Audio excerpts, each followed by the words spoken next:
dadweynaha kala duwan ee degmada Celafina gobolka Sanaag oo aan mikrofoonka la dhex qaadnay ayaa soo dhaweeyay wadahadalada dalka Djibouti uga furmay dawladda Soomaaliland iyo Soomaaliya iyaguna madaxweynaha Jamhuuriyadda Soomaaliland Mudane Muuse Biixi Cabdi ku amaanay khudbadu ka jeediyay madashii shirku ka furmayay sidoo kalena waxay dadweynaha degmada Celafina xukuumadda Soomaaliland ku bogaadiyeen dadaalka nabadeyn ee laga wado degmada Celafina gobolka Sanaag gaar ahaan waftiga nabadeynta u jooga degmadaasi Celafweyn ee uu horkacayo wasiirka arrimaha gudaha Soomaaliland Maxamed Kaahin Axmed waxna hadaladoodii kamid ah ka hadlo arinta Soomaaliya iyo Soomaaliland wadahadalkii uga furmay caasimadda Djibouti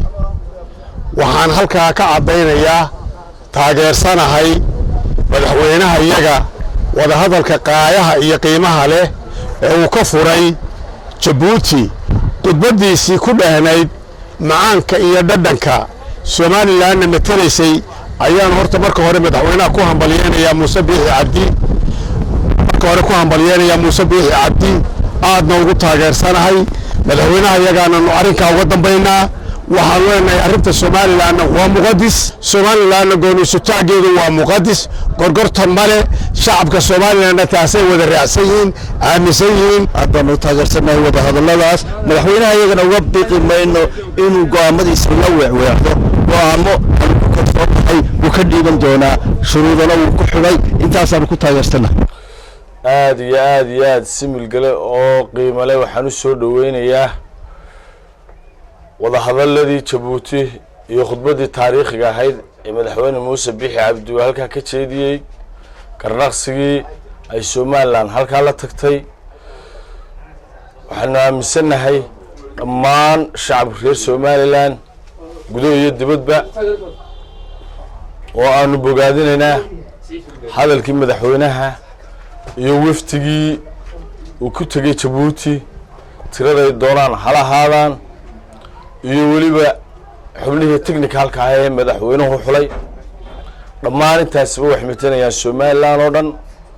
waxay ku hadlayeen afka shacabka Soomaaliland oo dhan shacabka Soomaaliland oo dhammaantood waxay isgarab taagayaan oo ay u muujinayaan hiil iyo hooba inay garab taagan yihiin oo ay maanta nooga dhignayd maalmihii halgankii in goob walba iyo geed walba aan la tagno garteeda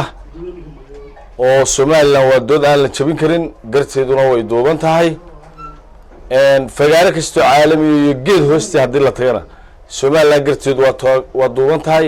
xubno kasta iyo cid kasta oo xukuumaddu u wakiilato ama madaxweynuhu u wakiisho ama nagu matalaysana waxay ku hadlayaan afka shacabka reer Soomaaliland qodobka labaad gobolka Sanaag xaaladiisu aad iyo aad bay u fiican tahay sasaan nabadgelyo oo wanaagsan baa muuqda isfahan iyo safgarasho wanaagsan baa muuqata barwaaqo iyo roob iyo nimco iyo reer bay ku naaloonayaan alxamdulillaah rabbil caalamiin ilaahay nagu wado waxay joogaalkan wafdi wasiiraa oo xukuumadda barkeedii waxay habeenaya maalin u fadhiyaan nabadeynta isu soo dhawaanshaha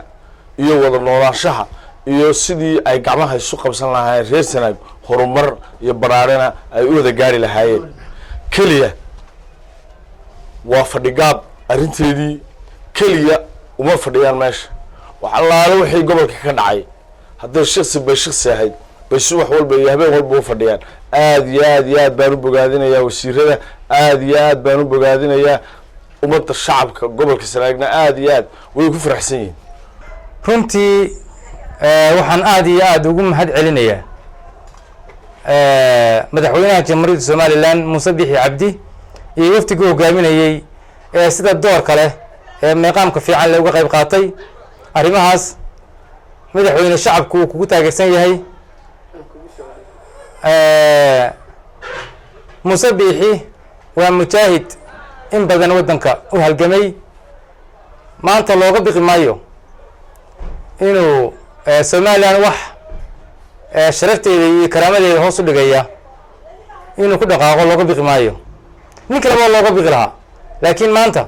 ninkii duurka u galay looga biqi maayo qolada Soomaaliland waxaan leeyahay midnimo dhimatay way ku sidhigan yihiin jiritaanka Soomaaliland iyo waxa weeye waa muqaddis gorgortan geli maayo marnaba soomaaliyay ha ku talagelina in jiritaanka somalilan gorgortan galo waxaynu ahayn laba dowladood oo waxaynu ahayn dad 60kii isku biiray 60kiina runtii isku biiritaankii waanu ku hogownay waana ku khasaarnay la soo noqoshadeeduna waa wax annaga naga go-ay shacabka ka go-ay shacabkuna afti u qaadeen 1997kii si buuxda afti shacab oo dib looga noqonayaana ma jirto waxaad dareemi kartaa runtii somalilan sanaag ama gobolka degmada ceelafweyn waxay noqon doontaa waxaan si miiqaam sare oo miilgele u bogaadinayaa wafdiga ceelafweyn ku sugan ee uu hogaaminayo wasiirka arrimaha gudaha maxamed kaahin axmed iyo wasiirada culus ee la socda waxaan ku bogaadinayaa sida sharafta leh hayinnimada leh dulqaadka leh kartida leh u samirka leh u joogaan oo ay saacad kasta iyo xilli kasta iyo saacadaha habeenkii dambe iyo xilli horeba ay ula kulmayaan dadka ay ugu talagaleen inay kala hadlaan nabadda. saaka waxaan halkan annaga aan hambalyo uga diranaa madaxweynaha jamhuuriyadda Soomaaliland mudane Muuse Biix Cabdi iyo wafdida uu hogaaminayo waxaanu aad iyo aad ugu bogaadeenaa madaxweynaha iyo wafdigiisa sida guusha uu ka soo hooyay iyo khudbadii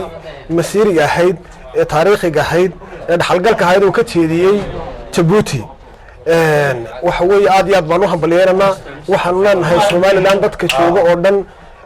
waxa weeye degmo kasta iyo gobol kasta waxaan leenahay madaxweynaha hal sameeyo mudaharaad lagu abaabulayo soo dhaweyntiisa oo khudbada lagu soo dhaweynayo ayaanu leenahay dhanka kale waxaan joognaa saaka degmada Ceelafweyn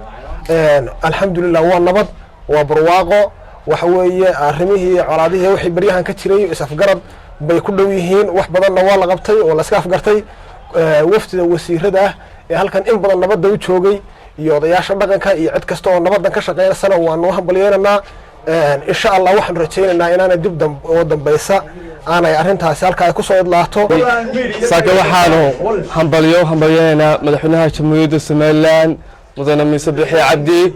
iyo wafdigii oo hogaaminayay ee ka wada hadlayay wadahadallada jamhuuriyadda Soomaaliland iyo Soomaaliya ruuxantii wuxuu ahaa wadahadal qiimo weyn ku fadhiya wuxuu ahaa wadahadal iyo ganacsi weyn oo Soomaaliland soo bandhigtay wuxuu ahaa ruuxantii wixii ka rajaynaynay madaxweynaha jamhuuriyadda Soomaaliland oo soo ku metelaya ka dawladda iyo ka shacabhanba inuu soo bandhigo oo garnaqsado fagaare caalami ah oo beesha caalamka iyo igad iyo wadamada dunida isku yimaadeen aynu ka cadeyno masiirkeena iyo inay jamhuuriyadda Soomaaliland ay soo martay marxalado kala duwan shacabka jamhuuriyadda Soomaaliland ka codsanayna inay isgarab taagaan madaxweynaha iyo xukuumadaba ruuxantii wixii fiican ee uu qabto in muxaafid iyo mucaaradba lagu wada taageero